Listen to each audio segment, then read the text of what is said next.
यदि कोई पुरुष बदमाशी करता है ना तो स्त्री का दायित्व है अपने पति को सीधा करने के लिए। अब ऐसा मत करने लगना कि घंटा से छुट्टी हो। लेकिन यदि पति कुमार्ग में जाता है तो आपकी दायित्व है कि आप उसको सतमार्ग लाओ, चाहे घंटे से ही पीट करके लाओ, लेकिन लाना याद की दायित्व होता है। और गोस्वामी तुलसीदास जी महाराज को वो वचन रत्न जो था वो दिल के समान से गया पत्नी का वचन, वो ही उसी समय कसम खा लेते हैं कि अब इस पत्नी का मैं मुँह नहीं देखूँगा। पुनः लौट करके अयोध्या आते हैं, गुरु जी के शरण में गुरु जी से क्षमा प्रार्थना करते हैं और पुनः वैराग्य को धारण करते हैं। जो पंच संस्कार होता है, तिलक, मोती, कंठी, तिलक, बाल, दाढ़ी, जो ये पंच संस्कार है उसको लेकर के गुरु जी के सानिध्य में रह करके रामचरित्र कथा को श्रवण करते हैं और पुनः वहाँ से गुरु की आज्ञा को पा करके चलते हैं, प्रयागराज आते हैं। प्रयागराज में माघ मेला लगा हुआ था, वहाँ पर जागृत जी का संसर्ग किए, वहाँ पर कथा सुने। उसके पश्चात काशी पुनः अयोध्या आते हैं और अयोध्या आकर के वहाँ पर रामचरितमानस का निर्माण प्रारंभ करते हैं। 1631 संवत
में कहा अयोध्यापुरी सरयू तट पर और निर्माण होकर के इसका पूरा 2 वर्ष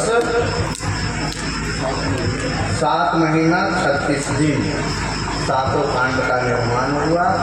पूरी रामचरितमानस 2 साल 7 महीना 36 दिन में पूरा होता है। और पुनः वो काशी, क्योंकि विद्वान का गढ़ था, काशी आते हैं, वहाँ पर संघर्ष करते हैं। पुनः वहाँ पर एक भूत प्राणी का उनसे दर्शन होता है, उनसे पूछते हैं कि हमें प्रभु का मार्ग बताओ, कैसे प्राप्त होगा। भूत मार्ग बताया का हमारे पास क्षमता तो नहीं है, बहुत लंबी कहानी है, कहने लगेगी तो रात बीत जाएगा। सूक्ष्म में इसको हम ले जा करके समाप्त करना चाह रहे हैं। भूत कैसे मिला आप सब जानते हो, संतों के चरित्रों को सुने हो।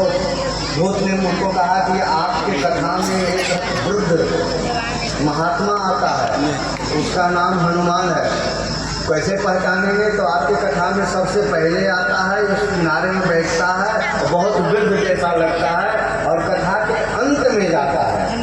आप उनको पकड़ लो, आपको भगवान का दर्शन करा देगा। वो कौन है?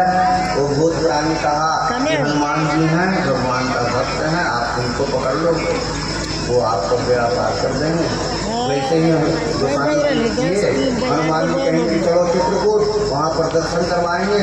वहाँ पर जाते हैं, एक बार भगवान आते हैं, उनके रूप को देख करके गोस्वामी तुलसीदास जी अपने शुद्ध रूप भूल जाते हैं।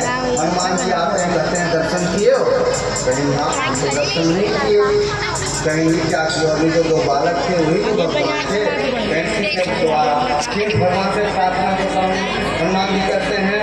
भगवान सुबह सुबह गोस्वामी तुलसीदास जी के चित्रकूट मंदाकिनी के घाट पर किनारे तट पर गोस्वामी तुलसीदास जी बैठे हुए हैं और एक 2 बालक अत्यंत ही सुंदर दिव्य तेजवान मंदाकिनी के किनारे घूमते चले आ रहे।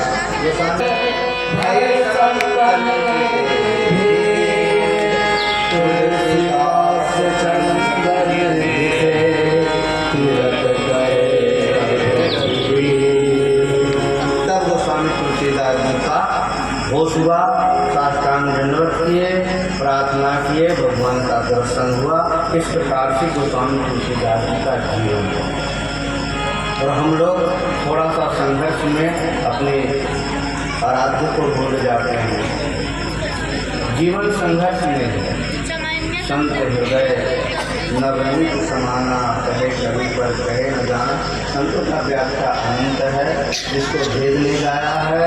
गोस्वामी तुलसीदास जी ने जो कहा कि संत कैसा होता है, तो संत हृदय नवनीत समाना। सांसारिक कल ने उदाहरण दिया कि संत का हृदय कैसा होना चाहिए, तो कहा नवनीत के समान। नवनीत किसको कहते हैं? मक्खन को, यानी मक्खन के समान है। लेकिन गोस्वामी तुलसीदास जी को मक्खन कितना कोमल होता है, आप लोग सब जानते हो। गोस्वामी तुलसीदास जी को संतोष नहीं हुआ। उन्होंने कहा, कवि ने तो कहा, लेकिन कहा कवि पर कहे न जाना। क्यों? कि निज परिताप द्रवही नवनीता। मक्खन जो है ना, अपने परिताप से जब उसके नीचे अग्नि लगता है तब पिघलता है। लेकिन संत जो है ना, पर दुख द्रवही संत सुनीता। पवित्र संत कौन है? जो दूसरे को दुख को देख करके दुखी हो जाए, उसे संत कहते हैं। चाहे आपके आस पड़ोस में भी कोई ऐसा सज्जन व्यक्ति है तो दूसरे को दुख को जो देख करके दुखित हो जाता है, उसे संत कहते हैं।